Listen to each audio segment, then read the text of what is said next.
You can stop hiccups in seconds with just a spoonful of sugar, no water, no holding your breath, no tricks.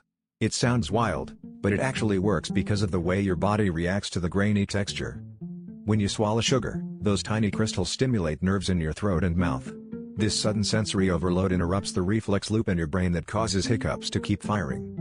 Your brain gets distracted from the hiccup reflex, and the spasm stops almost instantly. Scientists believe it's this quick, surprising signal that overrides the hiccup pattern. So next time you get those annoying hiccups, forget all the weird remedies and grab some sugar. It's fast, it's simple, and it's probably sitting in your kitchen right now.